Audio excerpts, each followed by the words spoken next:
कैलाश भगवान शिव का प्रिय धाम है। अधिकतर लोग कैलाश मानसरोवर को ही कैलाश समझते हैं, परंतु साथियों कुल 5 कैलाश हैं, जिनमें कैलाश मानसरोवर तिब्बत में, आदि कैलाश उत्तराखंड में, किन्नौर कैलाश, श्रीखंड कैलाश और चंबा कैलाश हिमाचल प्रदेश में स्थित हैं। आज की वीडियो में हम बात करेंगे चंबा कैलाश की, अर्थात जिसे मणिमहेश भी कहा जाता है। हिमाचल प्रदेश के चंबा शहर से करीब 85 किलोमीटर की दूरी पर बसे मणिमहेश में भगवान भोले मणि के रूप में दर्शन देते हैं। इसी कारण मणिमहेश कहा जाता है। धौलाधार, पांगी व जांस्कर पर्वत श्रृंखलाओं से घिरा यह कैलाश पर्वत मणिमहेश कैलाश के नाम से जाना जाता है। इस मणिमहेश यात्रा की संपूर्ण जानकारी इस वीडियो के द्वारा मैं आपको प्रदान करने जा रहा हूं। आप वीडियो अंत तक देखना ना भूलें, चैनल को सब्सक्राइब करना ना भूलें और साथ में वीडियो को लाइक शेयर अवश्य करें।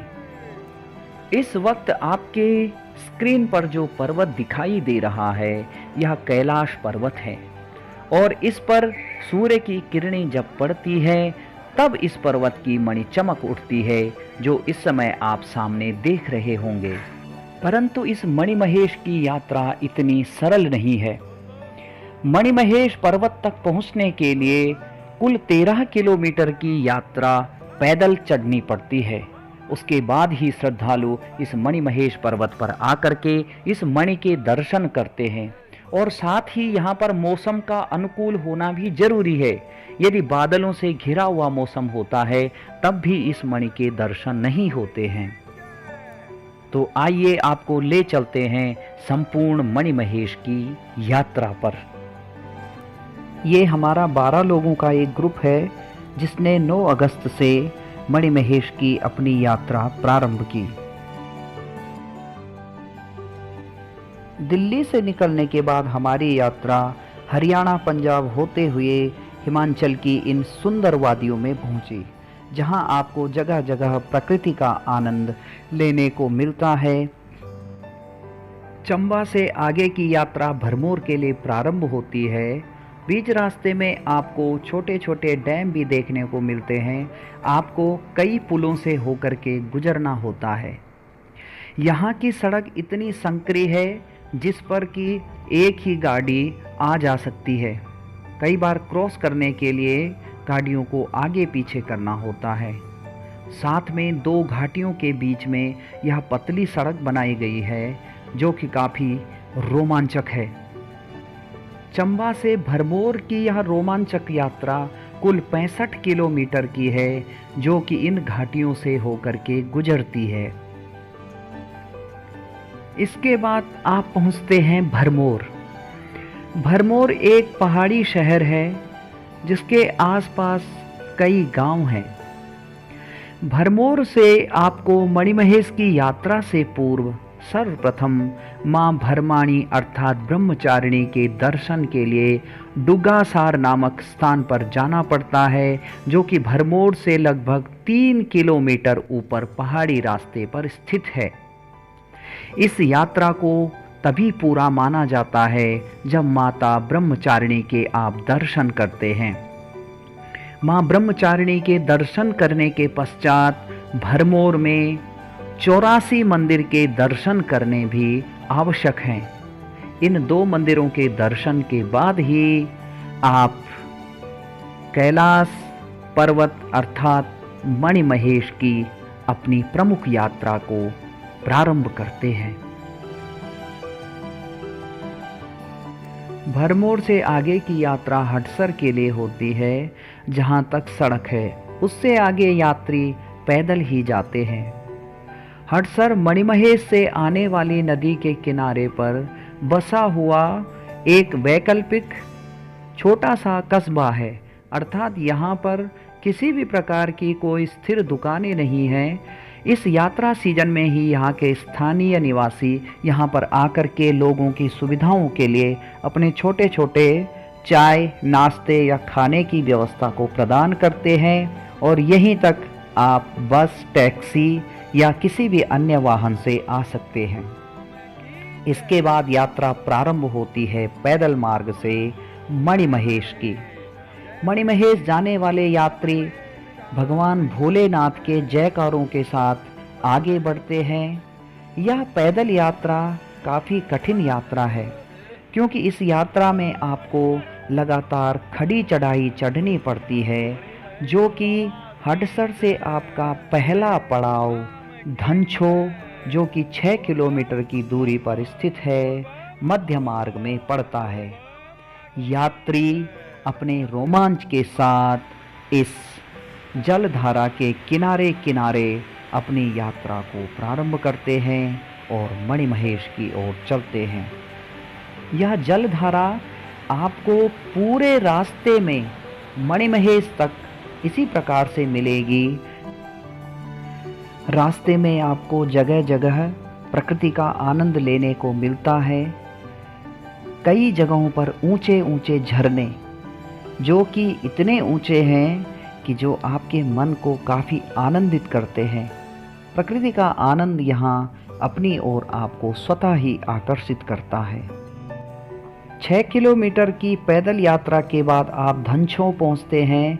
यहाँ पर रुकने के लिए पुनः टेंट या प्लास्टिक के छोटे छोटे घर बनाए गए हैं, जो कि आपको भोजन इत्यादि की सुविधा भी प्रदान करते हैं। रास्ते में कई जगह पर भंडारों की भी व्यवस्था रहती है। यात्री लोग जहाँ पर भोजन प्रसाद के रूप में भी ग्रहण करते हैं।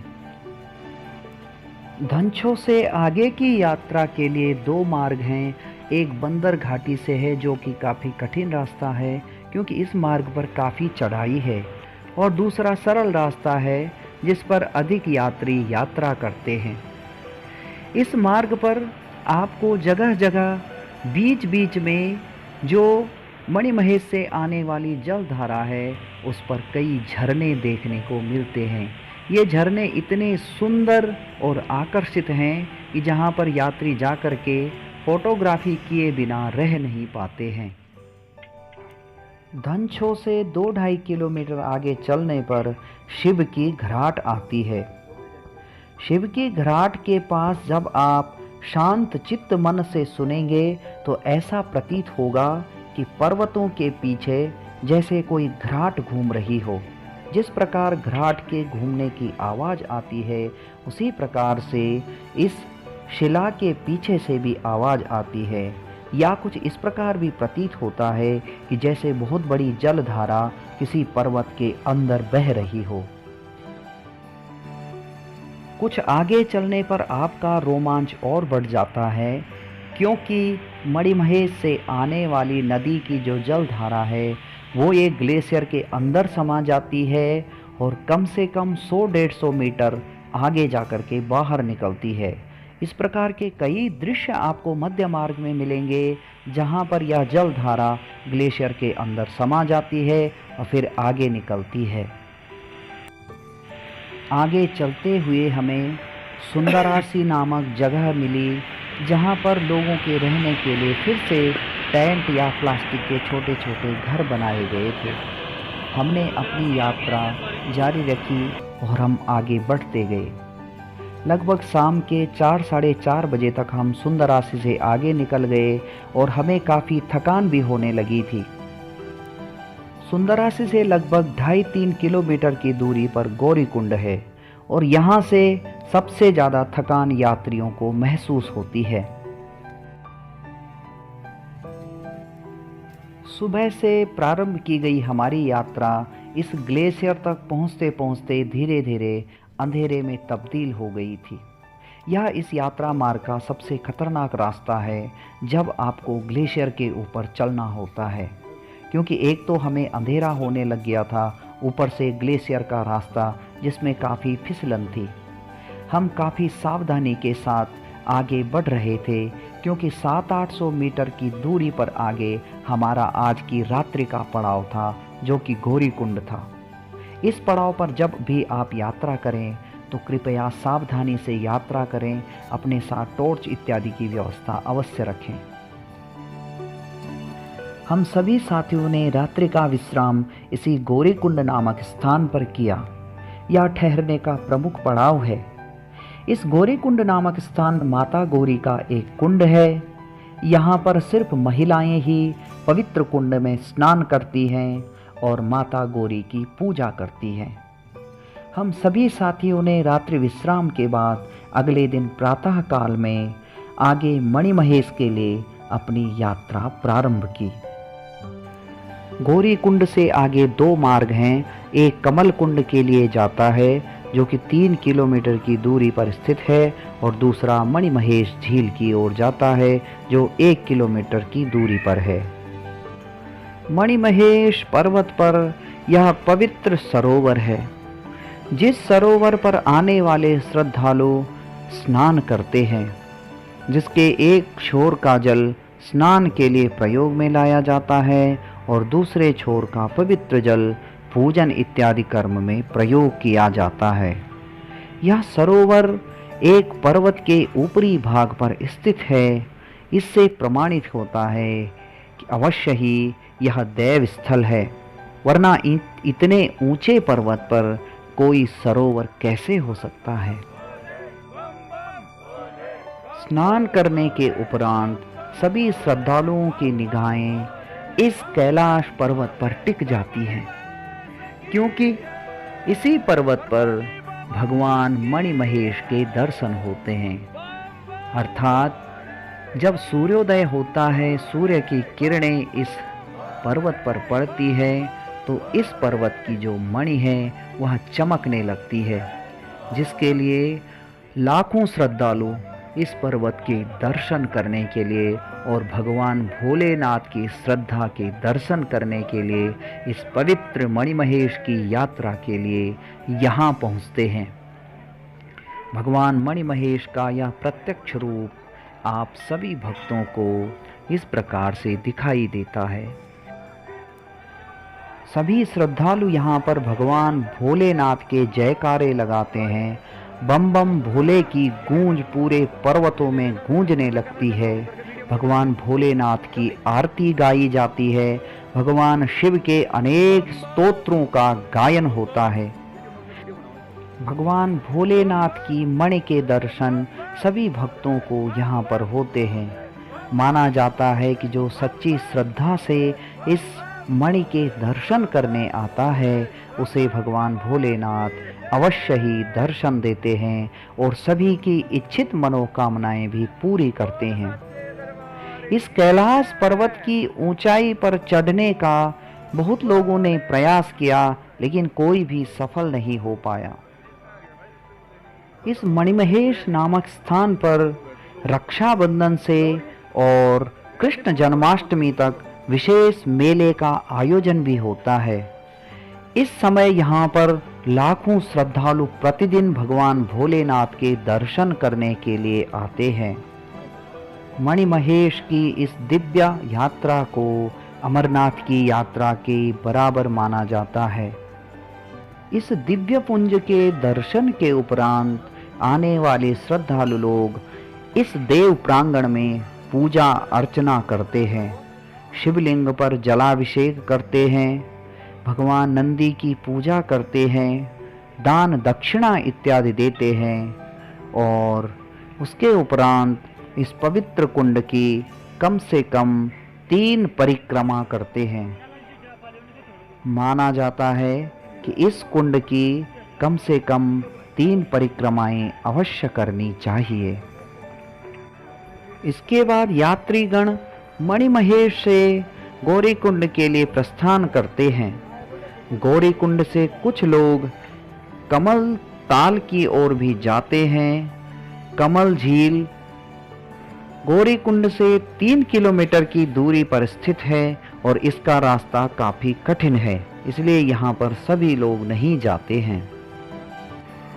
यह दृश्य कमल सरोवर से मणिमहेश झील का दिखाई दे रहा है, जो कि जूम करके लिया गया है। यह झील मणिमहेश झील है, जहाँ से भगवान भोलेनाथ की मणि के दर्शन होते हैं। अब आपको दर्शन कराते हैं कमल झील के। मान्यताओं के अनुसार इस कमल झील में देवता स्नान करते हैं। यहाँ पर रात्रि में कोई भी नहीं रुकता है। यह कमल झील ठीक कैलाश पर्वत के नीचे है। यह दृश्य आपको कैलाश पर्वत का दिखाई दे रहा है। कैलाश पर्वत के ग्लेशियरों से पिघलने वाला पवित्र जल इस कमल झील तक आता है। इस कमल झील तक पहुंचना काफी कठिन है।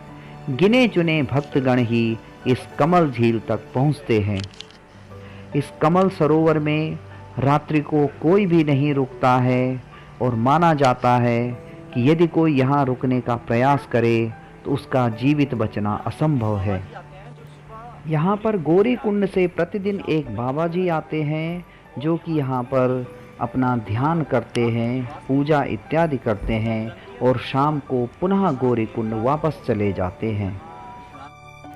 इस प्रकार हमारे पूरे ग्रुप ने भगवान मणिमहेश के दर्शन किए और अब हमारी यात्रा यहाँ से वापसी के लिए प्रारंभ हुई। वापस जाते हुए एक बार पुनः आपको उस ग्लेशियर के दर्शन कराते हैं जिसके ऊपर से रास्ता बना हुआ है। काफ़ी बड़ा ग्लेशियर है यह, जिसके ऊपर से ही रास्ता है और जिस पर आना जाना होता है। बीच रास्ते में तरह तरह के फूलों की घाटियां भी आपको देखने को मिलती हैं, जिसमें कई किस्मों के फूल हैं। मणिमहेश से आने वाली जलधारा के यह दृश्य भी आपके मन को आकर्षित करते हैं और आनंदित करते हैं। वापसी में हम लोग बंदर घाटी वाले रास्ते से आए जो कि काफ़ी खतरनाक है। यहाँ पर बिल्कुल खड़ी पर्वत श्रृंखला पर यह रास्ता बनाया गया है। जो दूसरी तरफ आपको रास्ता दिखाई दे रहा है यह वह सरल रास्ता है जिससे हमने मणिमहेश की चढ़ाई की थी, लेकिन यह जो रास्ता दिखाई दे रहा है जिस पर हम इस वक्त चल रहे हैं यह काफ़ी खतरनाक रास्ता है। यह बंदर घाटी का रास्ता है।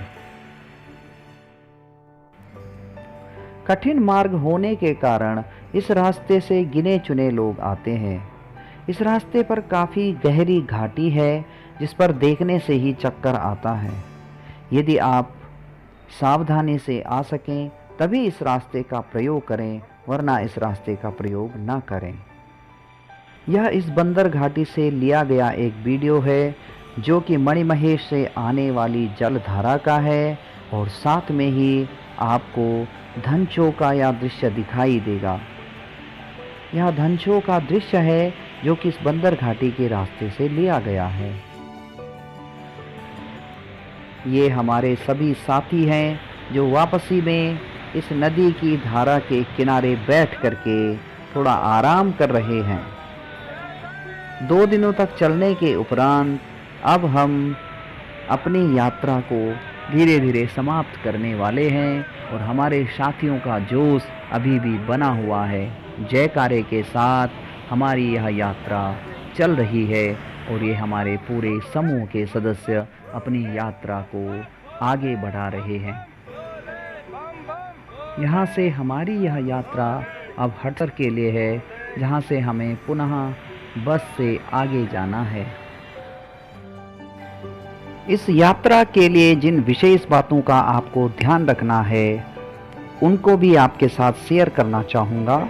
अपने साथ पर्याप्त गर्म कपड़े रखें। यहाँ तापमान एकदम से 5 डिग्री तक गिर सकता है। यात्रा मार्ग पर मौसम कभी भी बिगड़ सकता है, लिहाजा अपने साथ छाता, विंड चेयर, रेनकोट व वाटरप्रूफ जूते लेकर अवश्य जाएं। बारिश में सामान गीला ना हो इसके लिए कपड़े व अन्य खाने पीने की चीज़ें वाटरप्रूफ बैग में ही रखें। आपात स्थिति के लिए अपने किसी साथी यात्री का नाम, पता, मोबाइल नंबर एक पर्ची में लिखकर अपने जेब में अवश्य रखें। अपने साथ पहचान पत्र, ड्राइविंग लाइसेंस या अन्य आईडी प्रूफ अवश्य रखें। इस क्षेत्र में आपको क्या नहीं करना है। जिन क्षेत्रों में चेतावनी की सूचना हो वहां पर रुके नहीं। यात्रा मार्ग में काफ़ी उतार चढ़ाव है, इसलिए चप्पल पहनकर यात्रा न करें। केवल ट्रैकिंग जूते ही पहनें। यात्रा के दौरान किसी तरह का शॉर्टकट न लें, क्योंकि यह खतरनाक और जानलेवा हो सकता है। खाली पेट कभी भी यात्रा न करें, ऐसा करने से गंभीर स्वास्थ्य समस्या उत्पन्न हो सकती है। ऐसा कोई कार्य न करें जिससे यात्रा मार्ग पर प्रदूषण फैलता हो या पर्यावरण को नुकसान पहुंचता हो।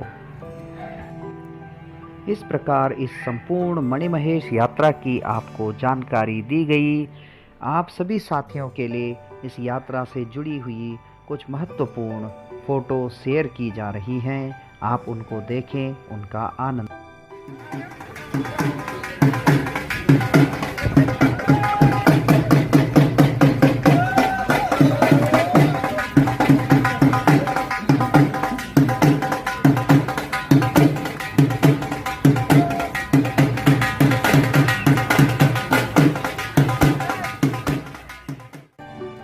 साथ ही साथ आप हमारे इस YouTube चैनल को सब्सक्राइब करना ना भूलें, क्योंकि इस चैनल पर आपको मिलती है अनेक जानकारियाँ जो कि पर्यावरण से संबंधित, अनेक ट्रैकिंग से संबंधित या अन्य विषयों पर आधारित होती हैं। तो आप सब्सक्राइब के बटन को अवश्य दबाएं। उसके बाद जो आपको बेल आइकन दिखाई देगा उसको भी दबाएं, ताकि पहला नोटिफिकेशन आपको प्राप्त हो। वीडियो को लाइक करें, शेयर करें और अपने साथियों तक अवश्य पहुंचाएं।